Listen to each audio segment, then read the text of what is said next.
caucus autour des ORE le 4 juillet prochain. Donc, afin d'envisager un lieu et de bien fixer cette date, je vous demande déjà de vous positionner, savoir si ça vous intéresserait d'y participer. Ou si vous êtes sûr de ne pas y être, c'est une information également intéressante pour moi à noter. Donc, merci au cours de la fin de la visio de penser à répondre au sondage. Donc, je remercie d'avance encore Charlotte d'avoir permis ce rendez-vous et puis à nos trois intervenants à qui je laisse la parole. Merci à vous et on va dire 50 minutes de présentation, puis les 10 dernières minutes pour répondre à vos questions. À vous, je coupe mon micro et ma caméra. Merci. Alors, je vais partager. Et forcément, c'est au moment où je dois le partager que je le trouve plus. Bonjour à toutes et à tous. Hop, c'est bon. Normalement, vous voyez, c'est bon. Oui, c'est bon. Ok, merci. Effectivement, merci Anne-Sophie pour votre invitation aujourd'hui.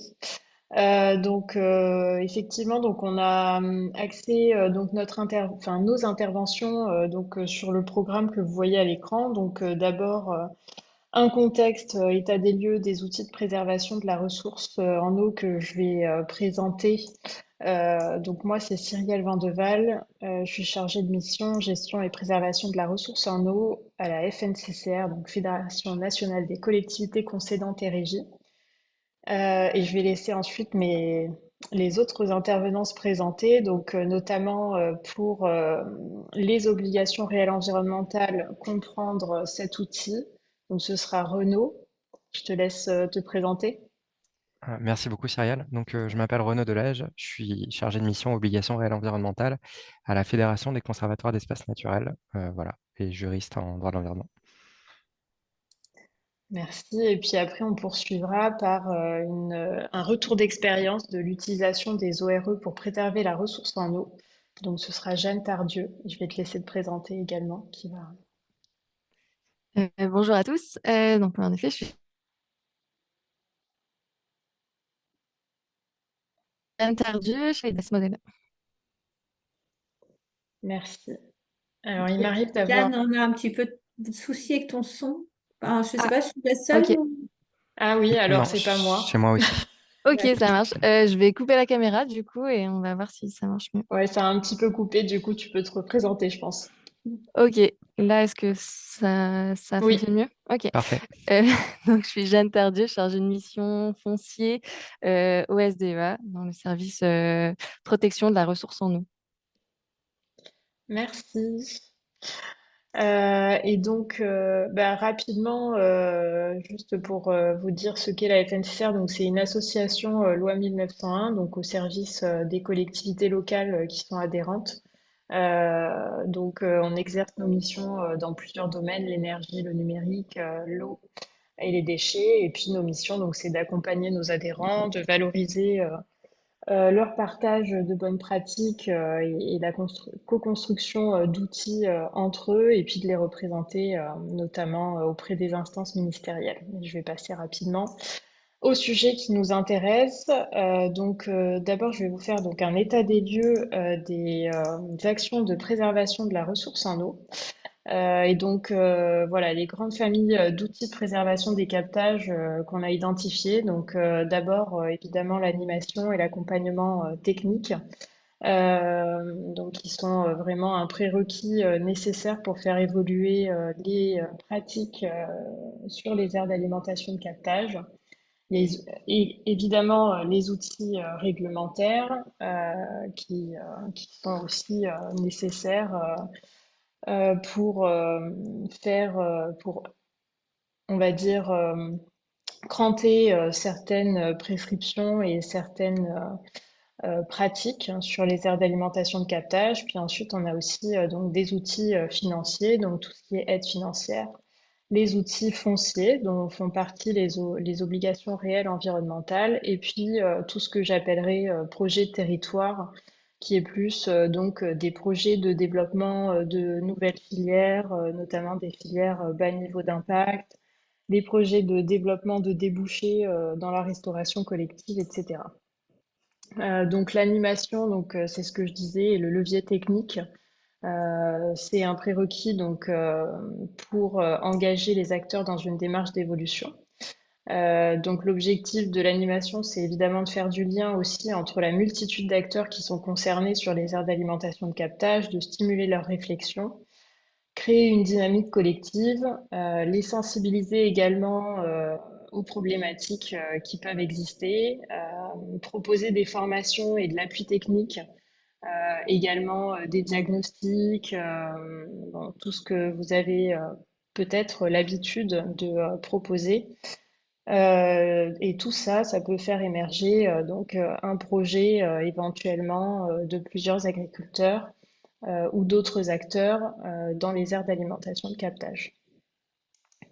Ensuite, c'est ce que me disait Madame Guggen au début de cette intervention. On a des outils réglementaires, notamment la déclaration d'utilité publique qui institue les périmètres de protection de captage et les prescriptions qui y sont associées. Elle peut inclure des prescriptions pour préserver le captage des pollutions diffuses. Les indemnités doivent couvrir l'intégralité du préjudice direct, matériel et certain, et ni plus ni moins. Et puis, deuxième outil réglementaire, la zone soumise à contraintes environnementales, avec la mise en œuvre d'un programme d'action d'abord volontaire, avec des objectifs de résultat. Et puis, éventuellement, si les objectifs de résultat ne sont pas atteints, certaines actions peuvent devenir obligatoires. Et ensuite, on a les outils financiers. Donc, dans ces outils financiers, on a notamment les mesures agro-environnementales et climatiques de la politique agricole commune, qui peuvent être mobilisées sur les aires d'alimentation de captage. On a également l'émergence depuis quelques années de paiements pour services environnementaux, qui sont pas un outil juridique en soi et qui nécessitent l'utilisation de régimes comme le régime des minimis, avec un plafond de 20 000 euros par exploitant agricole sur une période de 3 ans glissant, ou bien le régime notifié par le ministère de la Transition écologique et qui est utilisé par les agences de l'eau. Donc c'est les PSE qui sont déployés par les agences de l'eau dans chaque bassin. Et ensuite, on a d'autres incitations économiques possibles, donc des incitations fiscales sous le régime des minimis, des aides à l'investissement, parce qu'on a un régime exempté qui existe pour pouvoir les octroyer, et des aides au conseil, à la formation, puis on a quelques autres régimes aussi qui sont ouverts pour des incitations économiques. Et donc, l'ORE, j'y viens après. Donc, je vous le disais au tout début, les projets de territoire, donc ce que j'appelle projet de territoire, c'est l'intégration de projets alimentaires territoriaux, des projets de développement de filières bas niveau d'impact. On a également les PTGE, les projets de territoire pour la gestion de l'eau, qui peuvent inclure des mesures pour reconquérir la qualité de l'eau. Et puis, j'y viens, les actions foncières. Au niveau des actions foncières, on distingue les actions de maîtrise de l'usage du foncier et les outils d'acquisition foncière. Au niveau des outils de maîtrise de l'usage du foncier, il y a l'outil de réorganisation du foncier, notamment l'AFAF, l'aménagement foncier agricole, forestier et environnemental, qui peut être mobilisé, c'est principalement pour des échanges parcellaires. Ensuite, on a aussi la possible prise en compte des enjeux eau lors d'une rétrocession par la SAFER, avec un cahier des charges SAFER qui serait annexé avec la rétrocession à un exploitant agricole. Et puis les obligations réelles environnementales, qui est donc un contrat de droit privé entre, ça peut être entre une collectivité et un propriétaire, mais ça peut être aussi d'autres structures, Mais en l'occurrence, ici, on a principalement des collectivités ou des établissements publics. C'est pour ça que j'ai restreint le champ. Les outils d'acquisition foncière, donc dedans, on peut avoir de l'acquisition amiable, de l'acquisition par préemption en sollicitant donc la SAFER via son droit de préemption, la mobilisation du droit de préemption urbain sur les périmètres de protection rapprochés et la mobilisation du droit de préemption pour la protection de la ressource en eau qui est donc applicable depuis septembre 2022. Après avoir mobilisé des outils d'acquisition foncière, il faut évidemment donc gérer le foncier acquis, donc avec soit une mise à bail avec des clauses environnementales ou bien une convention de mise à disposition, éventuellement donc soit à un exploitant, soit à la SAFER qui pourra également trouver ensuite un exploitant et faire un bail. Donc les ORE, c'est un outil foncier parce qu'il est attaché au bien, donc il s'applique quels que soient les propriétaires, les changements de propriétaires ultérieurs sur la durée du contrat. Mais c'est un peu entre l'outil foncier et l'outil financier puisqu'on peut y associer du coup une compensation financière. Malgré tout, il y a des points d'attention à avoir sur les compensations financières qu'on verra donc par la suite. Et je vais laisser la parole à Renaud, qui va vous présenter donc vraiment ce que c'est que l'outil obligation réelle environnementale. Merci beaucoup, Cyrielle. Donc effectivement, l'idée de cette partie, c'est d'avoir une présentation de l'outil ORE, ce qui va nous amener à faire un petit peu de droit, mais pas beaucoup, en ce début d'après-midi. Est-ce que tu peux passer à la diapositive d'après, qui consiste à rappeler très brièvement ce que sont les conservatoires d'espaces naturels, puisque moi je travaille à la Fédération des conservatoires d'espaces naturels. Donc c'est un réseau de 23 associations qui a débuté il y a plus de 40 ans, qui est agréé au titre du Code de l'environnement et qui a 5 grandes missions que vous pouvez voir en bas, à savoir faire de la connaissance des inventaires biodiversité, protéger des sites qu'on va protéger en sécurisant la maîtrise foncière, donc soit en les achetant, soit en concluant des baux amphithéotiques, des conventions d'usage ou des ORE, les gérer via des plans de gestion, et puis ensuite les valoriser auprès du grand public, par exemple, et accompagner les politiques publiques. Voilà, on peut passer à la diapo d'après, qui consiste à vous présenter le seul point de droit en fait, principal en lien avec les obligations réelles environnementales, donc qui est l'article L132.3 du Code de l'environnement. Donc cet article, il a été introduit dans le Code par la loi biodiversité de 2016. C'est donc quand même assez récent. Et c'est un article, somme toute, assez court. Alors, j'en ai pas remis l'intégralité, mais l'ensemble de l'article fait à peu près 14 lignes. Et ce qu'il faut savoir en matière d'ORE, c'est qu'on n'a que ça. On a un article de loi et aucun acte administratif, pas de circulaire, aucun autre texte interprétatif. Et donc cet article pose des règles et je vous invite toutes et tous à le lire. Il n'y a pas besoin d'avoir une formation juridique pour le lire. Ça pose des règles assez simples. L'idée principale étant, en fait, cet article, il nous met un cadre euh, qui est très très large. Et dès lors qu'on respecte ce cadre, l'ORE, c'est un outil libéral qui va pouvoir s'adapter à plein de situations différentes. Voilà, on peut passer à la diapositive d'après. Diapositive d'après qui revient sur les 3 lettres ORE pour en fait définir cet outil. Donc l'ORE, c'est un outil sur mesure de protection de la biodiversité. Et donc dans ORE, on a obligation, R, on a réel, et E, on a environnemental. Donc obligation, ça renvoie en fait à un contrat. Et comme tout contrat, il est notamment régi par le Code civil, qui va vous imposer tout un tas de modalités, mais qui sont somme toute assez intuitives. Donc un contrat, par exemple, il faut le négocier de bonne foi. C'est-à-dire qu'il ne faut pas masquer d'informations déterminantes dans le consentement des parties à l'autre. Un contrat, ça a force obligatoire. Donc quand on va signer une ORE, on s'oblige sur une période de temps élevée, etc., etc. Donc la partie obligation est assez simple. C'est la partie réelle, en fait, qui généralement est moins connue. Réel, c'est pas l'opposé d'irréel, en fait, dans ce cadre-là. Réel, c'est un terme juridique qui s'oppose à personnel. Réel, ça renvoie à res rei, la chose. Donc, en fait, ça veut dire qui s'attache à une chose, et même plus précisément, qui s'attache à un bien immobilier. Donc, l'obligation est réelle parce qu'elle est contractée dans un contrat, mais elle va s'attacher à un bien immobilier. Et la conséquence principale, c'est qu'en cas de transmission du dit bien immobilier, eh bien, l'obligation va suivre le bien et pas la personne qui l'a signé initialement. Donc, ça donne une très grande stabilité à cette obligation. Le dernier terme, environnemental, qui est pour le coup beaucoup plus intuitif, notamment dans le cadre dans lequel nous sommes.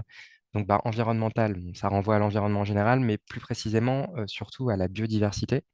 Le code, en fait, définit les obligations réelles environnementales comme celles qui ont pour finalité le maintien, la conservation, la gestion ou la restauration d'éléments de la biodiversité ou de fonctions écologiques. Fonctions écologiques, par exemple, la capacité de la forêt à capter du carbone. Typiquement, c'est une fonction écologique. Et donc, vous pouvez voir que c'est très large, en fait, les obligations qui ont cette finalité-là. Alors, on est dans le domaine de la biodiversité, mais en fait, on parle de tout type de biodiversité, sachant que la biodiversité en elle-même a une définition extrêmement large, mais on n'est pas juste sur des espèces protégées. Ça peut être la biodiversité dite ordinaire, par exemple. Euh, Ça peut être également pertinent pour tout sujet, tout type de milieu, tout type d'espace naturel. Et donc, on a un outil très flexible qui va venir s'adapter un peu à toutes nos envies. Un petit mot également sur le, le changement de paradigme que constitue l'ORE. Une obligation juridique régie par le Code civil, c'est une obligation de droit privé. Or, jusqu'à maintenant, normalement, les instruments de protection de l'environnement étaient souvent de droit public, réglementaire et descendant. Là, on essaye vraiment de créer un outil dont les personnes privées vont pouvoir se saisir et pour essayer de mettre en œuvre des obligations environnementales.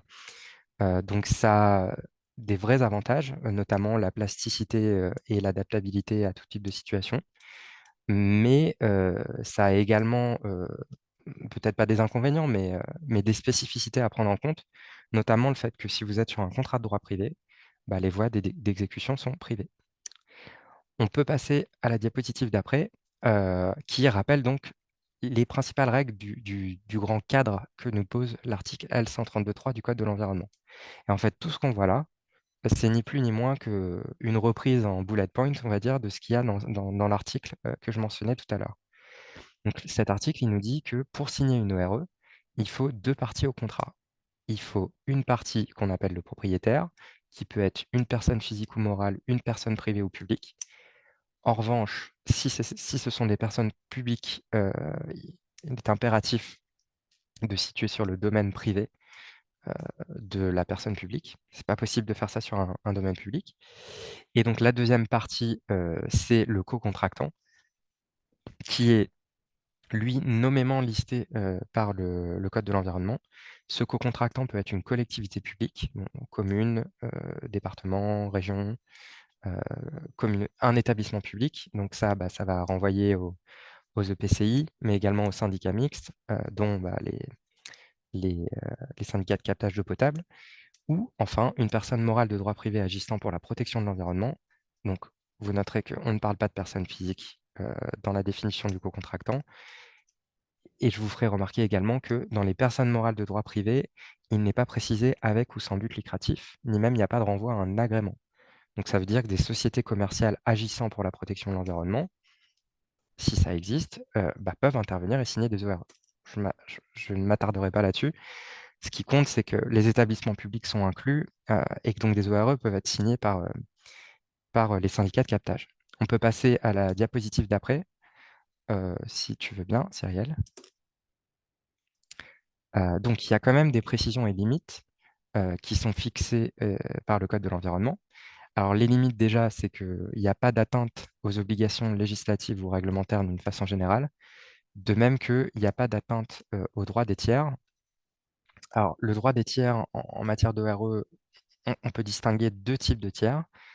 Euh, Il y a les tiers au sens large, euh, qui vont comprendre notamment la chasse et les réserves cynégétiques.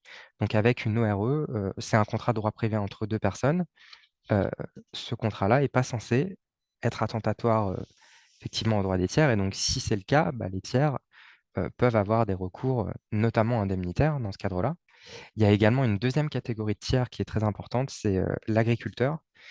Notamment si vous avez un preneur à bail rural sur une parcelle qui est déjà en place au moment où vous allez signer l'ORE, bah, en fait, la législation, donc ce qu'on appelle le statut du fermage, c'est-à-dire les règles qui cadrent les baux ruraux, donne en fait une grande initiative économique au preneur, à l'agriculteur, et une grande liberté, et le protège en fait.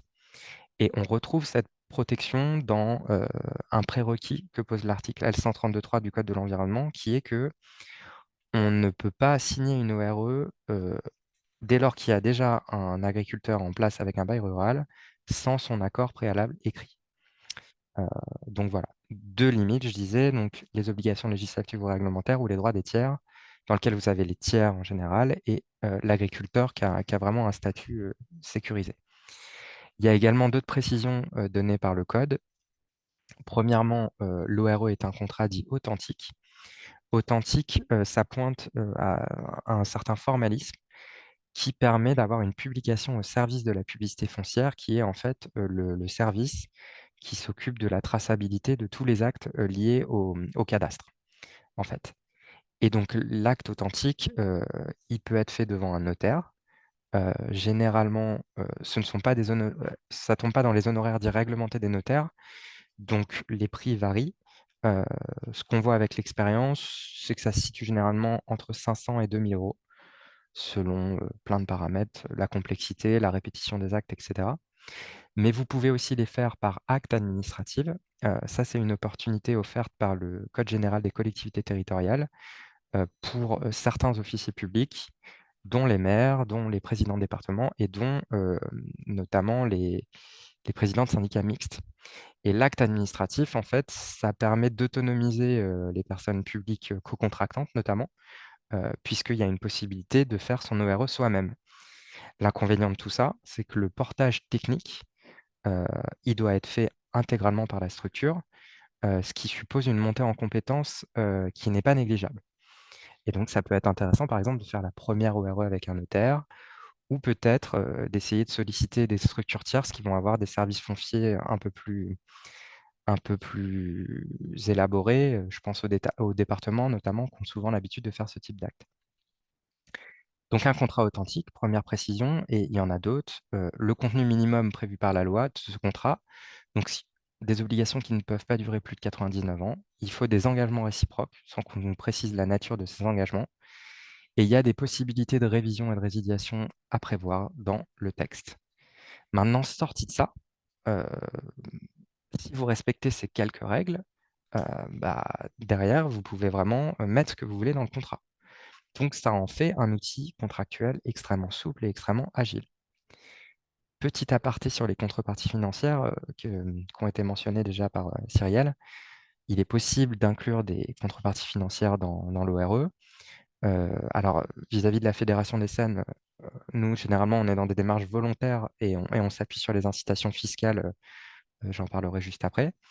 C'est possible quand même d'avoir des contreparties financières, bien entendu, à voir si vous les incluez dans l'ORE ou si vous les mettez dans un acte à part, euh, de façon à préserver, si vous voulez, l'ORE qui va durer 99 ans, d'éventuelles contestations voilà, d'ordre pécunier. Tout est possible. Et enfin, donc, des incitations fiscales, je serai assez bref là-dessus. Essentiellement, vous avez des incitations d'ordre liées à l'enregistrement et à ce que vous payeriez normalement au service de publicité foncière. Mais il y a surtout la possibilité d'exonération de TFNB par une commune ou par un EPCI à fiscalité propre, qui est possible sur demande.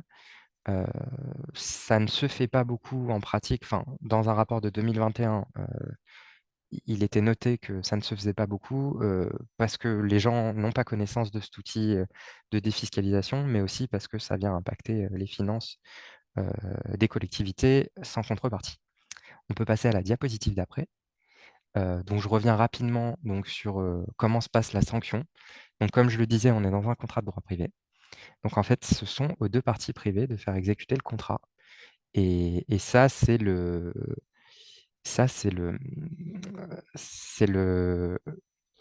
la contrepartie de l'agilité de cet outil privé.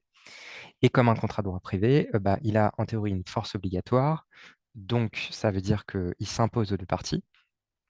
Et dans ce cadre-là, il y a des règles en droit commun des contrats qui viennent régir le non-respect des obligations, qui peut se traduire, selon les cas, par différentes situations qui peuvent mener à la fin de l'acte, la nullité et la caducité, ou par la responsabilité contractuelle, qui peut être notamment des dommages et intérêts, une demande d'exécution forcée en nature, de la remise en état du site, etc., etc. Sachant que tout ça, c'est organisé dans des clauses et que les notaires ont un acte type sur lequel travailler. On en a un aussi à la Fédération des Seines qu'on peut parfaitement transmettre. Mais il n'en reste pas moins que tout ça, c'est à actionner par les parties au contrat. Donc il y a un portage à faire de l'acte qui n'est pas anodin et qu'il faut prendre en compte. Sachant que c'est également important, c'est le dernier point, de prévoir des moyens de contrôle qui peuvent être, par exemple, si vous imposez, je sais pas, le maintien de l'agriculture biologique, demander la transmission des certificats annuels. Ça peut être de prévoir des possibilités de visite de la parcelle inopinée, par exemple. J'ai déjà vu aussi des clauses qui permettaient aux co-contractants garants de réaliser des analyses de sol sans l'accord du propriétaire. Mais tout ça, en fait, se négocie entre les parties. Donc, à voir, ce qui est important, est-ce que le propriétaire est prêt d'accepter? On peut passer à la diapositive d'après. Donc, la rédaction du contrat ORE, c'est quelques outils pratiques, c'est quelques conseils pratiques. Souvenez-vous que l'ORE elle doit être faite pour être compréhensible par quelqu'un qui lit l'acte dans 99 ans. Dès lors, il faut bien préciser les obligations des parties, dont du propriétaire. De quelles obligations on parle, il faut que ce soit clair. Dans quelle zone, c'est super important de bien les localiser. Et là, je vous ai donné des exemples d'obligations du SEN parce que j'ai des exemples pratiques là-dessus. Nous, on va pouvoir faire des plans de gestion, on va pouvoir faire de l'accompagnement, etc., etc. On peut passer à la diapositive d'après. Et ce sera mon dernier point. C'est très important de bien se faire accompagner sur la partie juridique, je pense. Euh, donc, comme je le disais, un notaire, ça a l'avantage d'avoir un appui technique. Vous pouvez le faire en tant que personne publique et ça se fait très bien, mais il y a une montée en compétences à prévoir. Voilà. Et enfin, un petit conseil pratique de rédaction qui est généralement oublié. Formuler des obligations de manière générale et les préciser avec des exemples concrets précédés de dont notamment, ça vous permet de faire des inventaires, ce qui est très pratique en matière juridique. J'avais également d'autres diapositives, mais qui étaient liées plus à un retour d'expérience concret. Mais vu que vous allez en avoir un de Jeanne, je pense que c'était très bien comme ça. Et je vais en finir là. Donc, tu peux passer le reste de mes diapositives, Cyrielle, si tu veux. Ok, merci. Hop. Et du coup, ah mince, hein, j'ai pas ouvert le bon. Si, hop. Je peux passer la parole du coup à Jeanne pour la Oui, suite. super. Bah, à nouveau, bonjour à tous, si d'autres personnes nous ont rejoints. Euh, donc voilà, je vais vous présenter une manière de faire, donc comment le SDEA a mis en place les ORE et un exemple qui a été mis en place sur un captage. Donc, qu'est-ce que le SDEA? Syndicat des eaux et d'assainissement Alsace-Moselle. On est principalement sur le Bas-Rhin. On travaille sur maintenant 4 compétences. Donc là, on pourrait remettre à jour cette diapositive, dont notamment le petit cycle de l'eau et l'eau potable et la préservation donc de la qualité de l'eau des captages. Tu peux passer la diapo. Voici principalement notre territoire d'action en termes de problématiques eau potable. Donc, on travaille sur 13 captages prioritaires et depuis 2023, 9 captages devenus prioritaires. Donc, on a, dans l'équipe 5 missions eau qui travaillent sur l'animation, sur ces captages. On a principalement des problématiques nitrates et pesticides, également des zones à enjeu érosion et 2 bassins versants prioritaires qui sont le Selsbar et la Soufel, pour lesquels il est nécessaire de rétablir la qualité de l'eau. Donc, dans l'équipe, je suis également accompagnée d'une mission chargée des aides financières et donc il y a en plus mon poste de chargée d'animation foncière. Oui, tu peux passer à la diapo juste après, qui du coup a été créée en 2015 pour développer une boîte à outils foncier. Euh, donc cette boîte à outils, notre grand objectif au final, c'est de mettre la bonne culture au bon endroit, c'est-à-dire avoir le plus d'outils possible pour préserver la qualité de l'eau. Et donc, les ORE font bien évidemment partie de cette boîte à outils. On peut passer à la diapo suivante. Donc, les ORE, elles ont été développées donc, par ma prédécesseur en 2019, il me semble. Et donc, ça a été travaillé avec l'Agence de l'eau pour qu'il y ait une méthodologie compatible avec l'Agence de l'eau Rhin-Meuse afin de pouvoir faire financer les compensations financières qui peuvent être attribuées. Donc voici la délibération et les principes qui doivent être respectés pour pouvoir être financés par l'agence. Voilà, je les redétaillerai après, donc je vais peut-être pas tout vous lire. Mais globalement, la méthodologie du SDEA, elle a été faite en concertation avec les élus du syndicat, la Chambre d'agriculture d'Alsace et la SAFER Grand Est, afin d'avoir une méthodologie voilà, qui permette de prendre en compte les différents enjeux que peuvent avoir les SAFER ou la Chambre. Et ça nous a permis d'aboutir à une méthodologie qui prend en compte donc, une priorisation des mesures et euh, des indemnisations, enfin une compensation financière.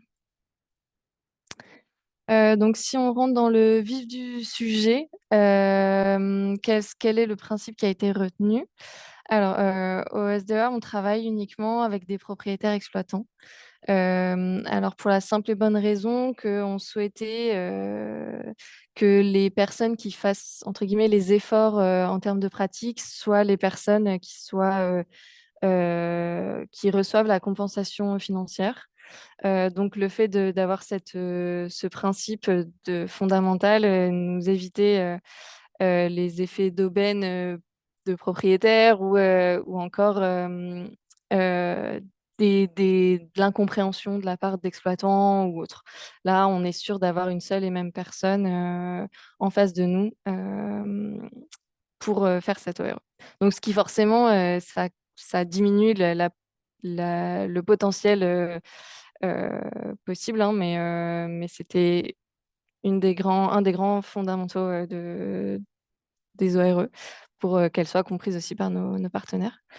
Donc, comme je le disais, il y a une compensation financière qui est apportée. Elle est basée sur la perte de valeur vénale d'une parcelle. La valeur vénale que nous utilisons, elle est fournie par la SAFER. Et donc, cette méthode est compatible avec d'autres aides parce qu'en fait, cette compensation, elle est apportée au titre du propriétaire en termes privés, enfin de son foncier, ses revenus fonciers propres et non à la société agricole ou à son exploitation agricole. Euh, hum, la compensation, elle est appliquée, le montant de la compensation, il est appliqué en fonction de 3 critères. La durée du contrat, qui va de 20 ans à 60 ans, les niveaux de contraintes, donc plus ou moins forts, et la localisation, donc l'intérêt pour le captage d'avoir une parcelle préservée en fonction des différents périmètres.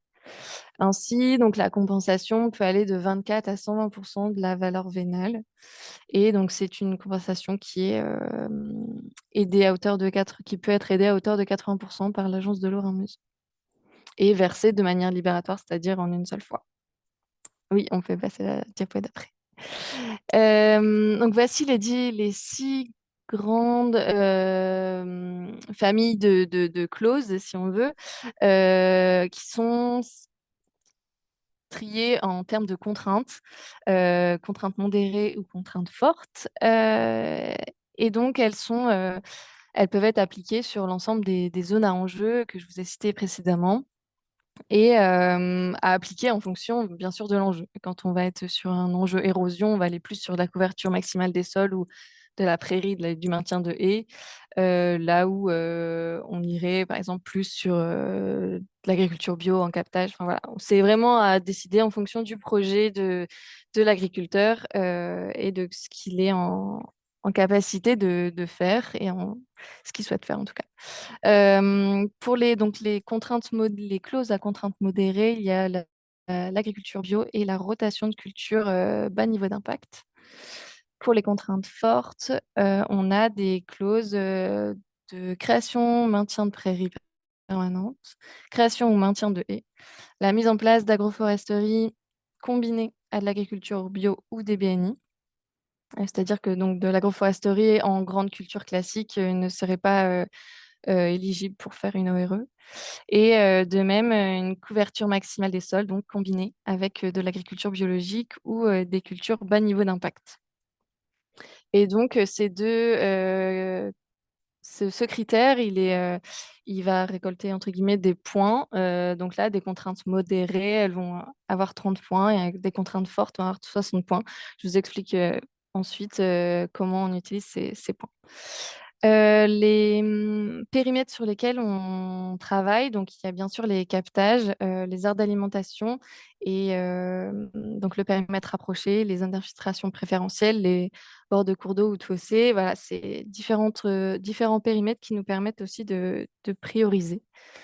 On travaille également sur les zones soumises aux coulées d'eau boueuses, donc avec des problèmes d'érosion des sols et notamment dans les captages, dans les bassins versants prioritaires, pardon, sur les limageurs des cours d'eau, champs d'expansion crue zones humides. On peut passer à la diapo suivante. Et donc, l'ensemble de ces périmètres ont été un peu classés pour avoir une priorisation des zones, parce que ça nous fait donc des très, très importantes surfaces et il était important de bien prioriser. Donc pour un captage, la base a été en tout cas d'avoir, si un captage a des zones d'infiltration préférentielle, dans ce cas, on va être sur une ORE très favorable, peu importe si la parcelle est dans la AC ou dans le PPR. Et ensuite, ça se détermine par rapport à si une parcelle est dans la AC ou dans le PPR. Une zone qui est dans le PPR est forcément une parcelle très favorable pour recevoir une obligation réelle environnementale. Donc voilà, c'est assez simple pour la AC, mais il y avait un besoin de faire ces clés de décision, notamment pour les bassins versants prioritaires et les zones d'érosion. Donc voilà comment se calcule le montant de la compensation. Donc comme je vous le disais, sur la base de la contrainte exercée sur la parcelle, une parcelle à contrainte modérée récolte 30 points, une parcelle à contrainte forte récolte 60 points. Et la localisation de la parcelle va également avoir un nombre de points. Si la parcelle est en zone favorable, 30 points. Et si elle est en zone très favorable, 60 points. Donc, ce qui nous amène tout en bas au tableau, nombre de points obtenus au total, qui varie de 60 à 120. Et ça va nous permettre d'attribuer un pourcentage de valeur vénale qu'on applique, un pourcentage qu'on va appliquer à la valeur vénale, pardon. Et ce pourcentage dépend ensuite de la durée. Donc, pour une ORE qui serait conclue sur 60 ans, c'est minimum 108% de la valeur vénale et maximum 120% de la valeur vénale. Là, je vous ai mis un exemple pour une parcelle à 100 euros de l'art, pour avoir une idée des montants qui peuvent être versés. Voilà. Donc voilà, maintenant je vous présente un exemple qui a été fait en captage. Donc à ce jour, c'est le seul qui a été fait en captage. On a eu 2 autres ORE qui ont été signés, mais principalement pour des zones humides ou mesures compensatoires. Donc ici, on est sur un captage prioritaire, le captage de Ilsenheim. Donc c'est la zone qui est en rouge, le PPR, et en bleu, l'AAC. Euh, donc ici, là, la parcelle que vous voyez en vert, en limite entre les deux communes, Mittersoll-Sebeldenheim, et la parcelle qui a été contractualisée en ORE. Voilà pour le contexte global. Donc, il s'agit d'un projet d'implantation d'une haie. Alors, à la base, il s'agissait d'une bande cultivée le long d'un chemin. Et donc, il y a eu un travail qui a été fait en partenariat notamment avec la commune qui est très motrice sur ce secteur et qui a entamé toute une stratégie foncière sur sa commune et qui parmi toutes ces actions, a vu l'ORE et donc nous y a fait participer. Donc, cette ORE, elle est faite donc dans une zone favorable. Ici, on est dans l'AAC, pas dans le PPR. Donc, si on compte le nombre de points, on aurait 30 points. Et c'est pour la mise en place d'une haie gérée de manière durable. Donc, 60 points qui seraient attribués pour cette parcelle. On est bien avec un propriétaire qui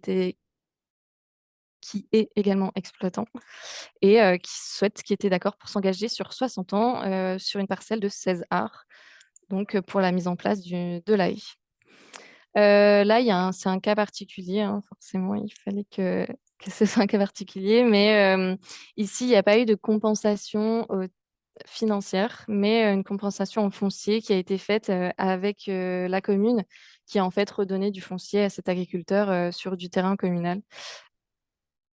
Parce qu'ils avaient la possibilité de le faire et que c'était quelque chose qui s'est négocié avec l'agriculteur. Voilà, on reste aussi ouvert à d'autres possibilités de compensation quand cela est possible. Donc, il y a eu un état des lieux qui a été fait sur cette parcelle. Euh, Petit point de précision pour l'état des lieux. Ce qui avait été fait, c'est que ça avait été fait avant la mise en place de la haie. Ce qui ne permet pas, enfin, ce qui rend un peu le contrôle difficile parce qu'en termes de base pour contrôler, on part de l'état des lieux initial. Et ici, donc, l'état des lieux initial, c'est une parcelle en friche qui n'était pas plantée. Donc voilà, petit, un petit détail, c'est peut-être de faire un état des lieux post-travaux. Ça peut être intéressant pour au moins avoir de quoi contrôler par la suite. Donc, si je rentre dans le détail des obligations du propriétaire, donc ici, nous, le propriétaire qui est également l'exploitant, c'est bien entendu le maintien de la haie, une interdiction de produits de produits phytosanitaires et d'engrais organiques ou minéraux. La taille la taille de la haie est possible de manière latérale pour éviter l'étalement vers la culture, l'obligation de remplacer les plants morts et la fauche. Donc là, après, il y a deux obligations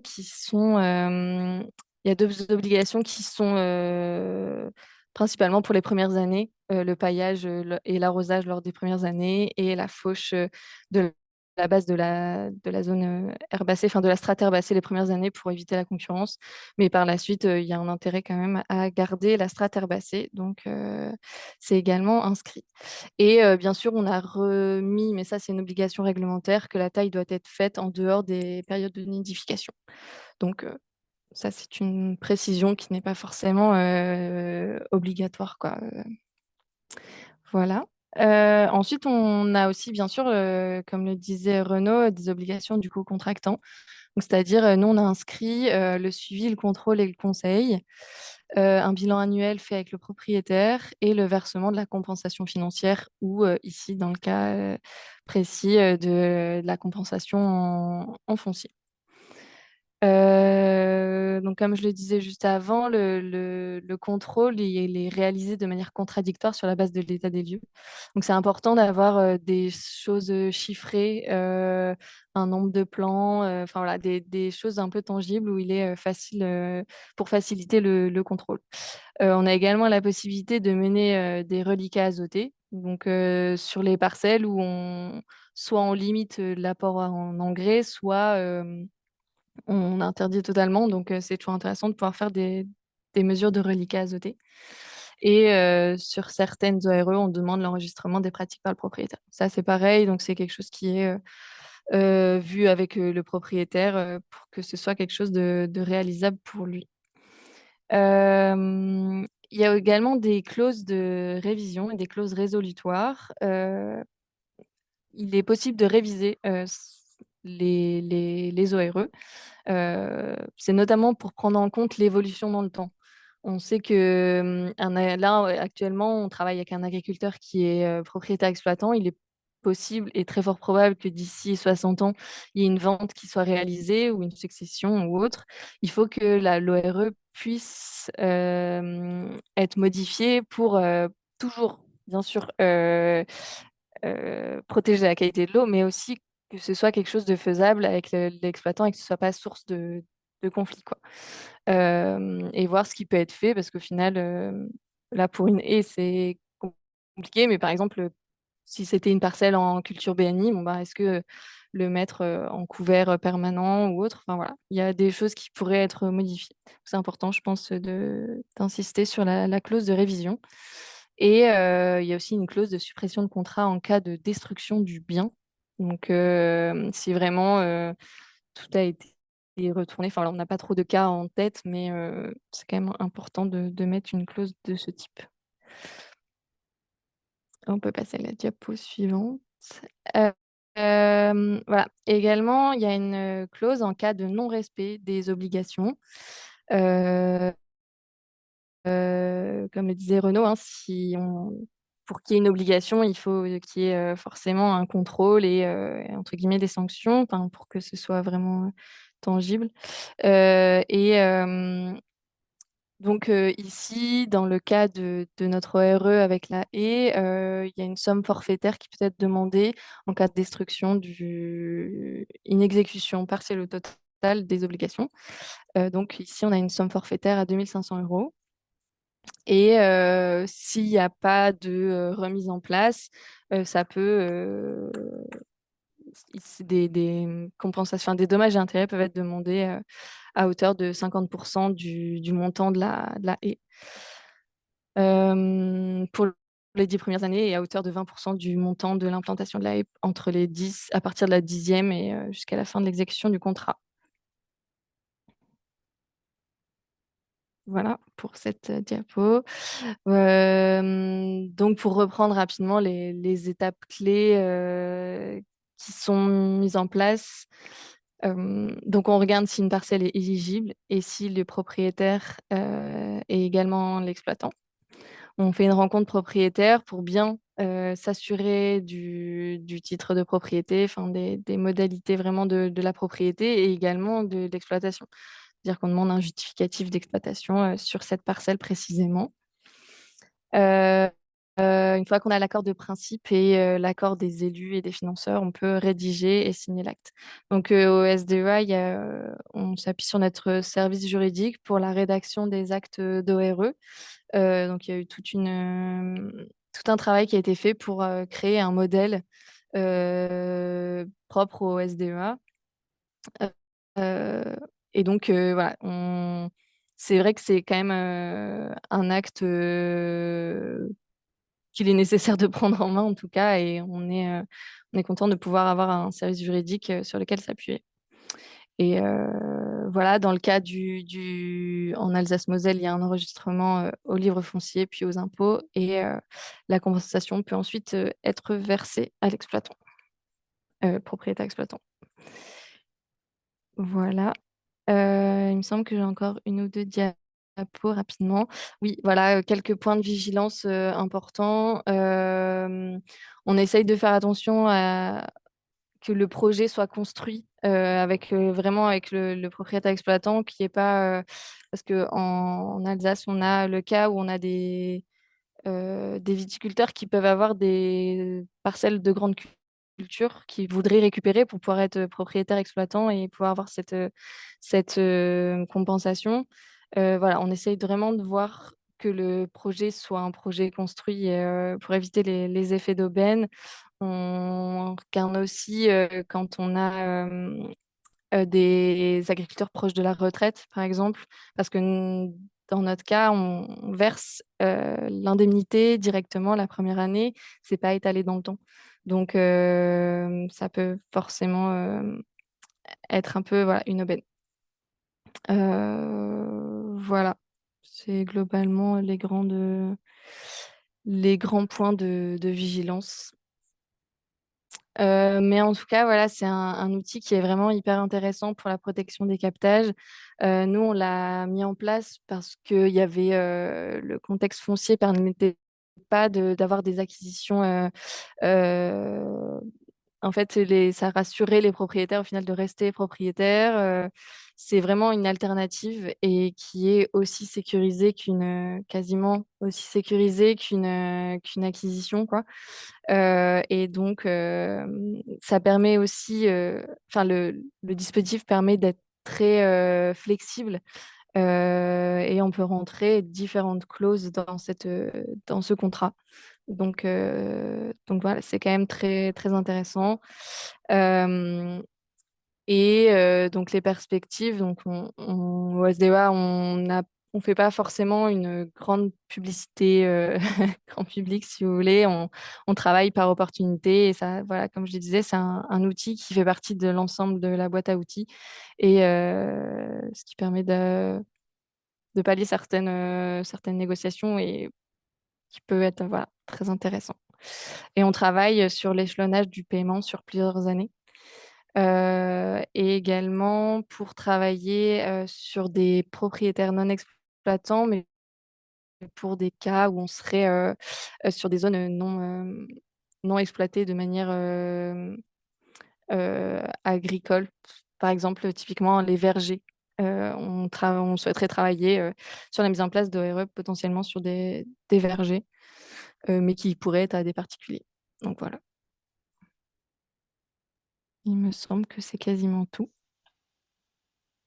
Merci beaucoup, Jeanne, ainsi que Cyrielle et Renaud. On va peut-être passer au temps des questions. J'en ai vu dans le chat. Peut-être laisser les personnes qui sont intervenues prendre la parole pour poser leurs questions directement. Donc, j'ai vu Frédéric Renaud, peut-être. Oui, bonjour. Hop, oui. Bon, la caméra marche pas, manifestement. C'est pas grave. On Je, entend bien. je voulais juste, enfin, la question de la préemption ressources enfin, c'était présenté en fait en début. Euh, je voulais savoir si le fait d'avoir d'acheter une parcelle en préemption ressources, et uniquement dans ce cadre-là, oblige à contracter un bail avec un agriculteur, ou est-ce qu'on peut passer via une convention à l'amiable, on va dire, une convention de mise à disposition foncière. Parce que lors d'une précédente formation sur l'agriculture foncière, j'avais cru comprendre que dès lors qu'on achète une parcelle dans le cadre de ce droit de préemption ressources, on est obligatoirement contraint à contractualiser un bail avec l'agriculteur. Et donc c'est le cas ou pas, ou est-ce qu'on peut simplement avoir une convention de mise à disposition? Je vais répondre si vous voulez. Du coup, effectivement, donc dans le cadre du droit de préemption pour la préservation de la ressource en eau, qui peut être institué sur tout ou partie de l'aire d'alimentation de captage, on a donc plusieurs types d'outils pour permettre l'usage du bien qui est préempté, qui sont cités donc dans le Code de l'environnement, mais qui ne sont pas exhaustifs. Donc effectivement, il est cité donc le bail rural avec des clauses environnementales. Également la cession, donc la revente du bien avec une obligation réelle environnementale. Et puis la mise à disposition à la SAFER avec un bail SAFER ensuite. Mais c'est tout à fait possible de faire une convention de mise à disposition du moment que le bien est bien exploité, enfin en fait il faut qu'il y ait une activité agricole, donc il faut au moins, enfin si par exemple s'il y a une prairie, il faut au moins qu'il y ait une fauche et qu'elle soit destinée à éventuellement nourrir des animaux d'élevage ou ce genre de choses. Merci. Je regarde dans le chat. Je crois que dernièrement, il y a Juliette Blanchot, mais il y avait une question avant de, alors, je ne sais pas, accueil-ppm, je ne sais pas qui c'est. Je peux prendre la main.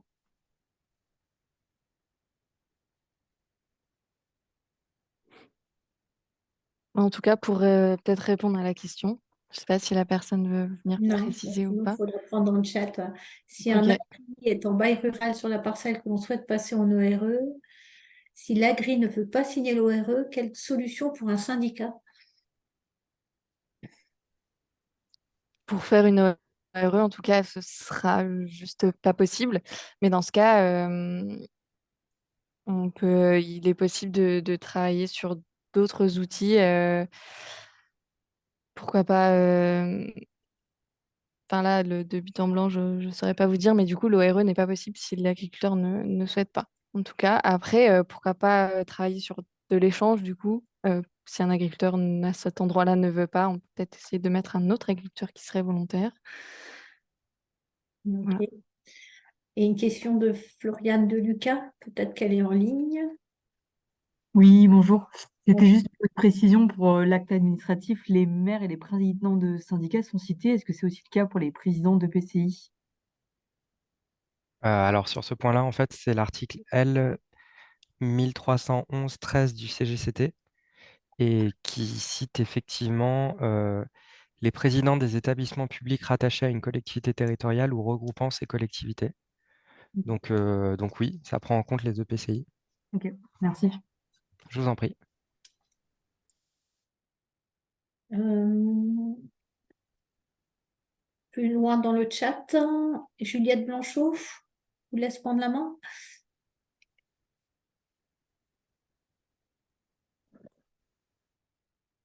Sinon, je vais lire la question. Alors, les propriétaires exploitants qui ont contractualisé une ORE étaient-ils déjà dans une démarche d'évolution des pratiques, des systèmes? Et est-ce que le montant, j'arrive pas à lire la suite, le montant de l'aide est un réel levier ou un soutien en plus pour eux? Donc, si je peux répondre à cette question, alors, j'ai pas forcément l'historique parce que je suis pas dans ce poste depuis très longtemps, mais en tout cas, ce qui est important à savoir, c'est que sur les captages sur lesquels on propose les ORE, il y a une animation de la part des missions eau qui est faite depuis quand même plusieurs années. On arrive rarement avec une ORE comme première solution. Euh, et, euh, et le montant de l'aide, moi, enfin, je le vois comme un réel levier.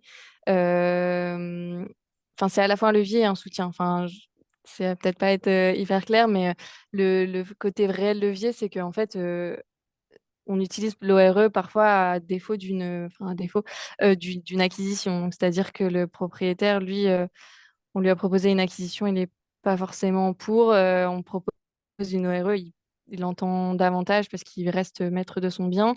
Euh, et donc, pour lui, il a toujours sa parcelle, mais il peut pas en faire exactement ce qu'il souhaite. Euh, donc, enfin, c'est vraiment, en tout cas, dans nos négociations, un réel levier, quoi. Et ça permet aussi, si on prend le côté exploitant, d'avoir un exploitant chez qui on peut quand même lui dire que ça lui permet de tester des choses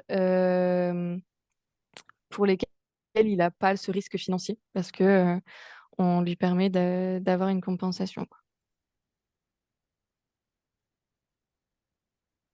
Très bien, je ne vois pas Après, d'autres questions. pardon, il Oui, faut quand même Samuel. préciser que du coup, c'est pas une aide financière, hein. On parle bien de compensation financière liée aux obligations réelles environnementales et c'est un point important pour ne pas que une compensation financière d'ORE soit requalifiée en aide illégale. Très bien pour cette précision. Je ne sais pas si la réponse qui vient vérifier que les apports n'ont pas été faits. Alors, ces apports de matière Du, organique ou du coup, minérale. j'ai supposé en fait que la question c'était comment sont contrôlées les obligations réelles Oui, environnementales. oui, Ouais, c'est pour cette je peux, diapo, oui. Oui. je peux apporter un premier élément de réponse là-dessus, et peut-être que Jeanne me complétera si elle le souhaite. Comme je disais tout à l'heure, c'est un contrat de droit privé. Donc les modalités de contrôle et d'exécution sont régies par le contrat. Donc en fait, on met ce qu'on veut dedans. Mais forcément, si on met rien, les obligations n'ont aucun sens. Donc parmi les, parmi les obligations à contrôler, en fait, euh, typiquement, par exemple, si vous n'êtes pas propriétaire du terrain, vous n'avez pas l'usage de ce terrain. Vous ne pouvez pas pénétrer dessus, en théorie. Donc, au titre du contrôle, il est important d'inclure une clause qui vous autorise à pénétrer sur le terrain. Euh, Maintenant, après, il faudra s'adapter aux situations. Comme je disais, on peut très bien prévoir un contrôle inopiné. On peut prévoir un prélèvement de sol et d'analyse, etc. Mais voilà, il faut s'organiser dans le contrat. Merci. Ludivine Pogan, est-ce que vous voulez poser votre question ou je la lis? Vous m'entendez? Oui, très bien. Je crois que du coup, j'ai eu la réponse avec les informations qui ont été données par la suite. Donc ma question, c'était, comme on est sur une compensation financière, est-ce qu'on doit être adossé à un dispositif tel que les minimi ou le régime notifié par le MTE? Et du coup, vu qu'on est sur une compensation et pas sur une aide, c'est pas obligatoire, si j'ai bien compris? Ben, c'est effectivement, en fait, il y a un risque, c'est sûr. En fait, au niveau des obligations réelles environnementales, les compensations financières ne sont pas encadrées dans la loi ou la réglementation. En fait, le dispositif, initialement, il n'était pas vraiment prévu pour qu'il y ait des compensations financières. Renaud pourra peut-être le confirmer ensuite. Il faut éviter qu'une compensation financière soit considérée comme une aide d'État illégale. C'est pour ça qu'on parle voilà, de compensation financière et non d'aide financière. Là, la compensation financière, en l'occurrence, dans le cas du SDE Alsace-Moselle, par exemple, elle est liée à une perte de valeur du bien, donc ce qui est complètement différent d'une aide financière. Et une perte également de la possibilité d'entreprendre en termes d'exploitation du bien.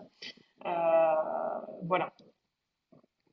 En gros, on va dire que ça rejoint plutôt ce qui est fait sur, par exemple, les indemnisations de prescription de DUP. C'est pas une aide financière, quoi. Et c'est Très d'ailleurs bien. pour cette raison que ça rentre dans les revenus fonciers du propriétaire et pas dans les revenus d'exploitation. Parfait. D'accord, merci. Je vois l'heure qui tourne, 15h07. D'habitude, c'est une heure, hein, pas beaucoup plus. Est-ce qu'il y a des questions dans les personnes qui sont encore en ligne? Merci à ceux qui sont encore là de répondre au sondage que j'ai mis en début de discussion du chat, permettant de savoir si vous seriez intéressé par une formation le 4 juillet sur le thème des ORE pour aller plus loin. Donc merci de répondre au sondage avant de quitter la webconférence d'aujourd'hui. D'autres questions?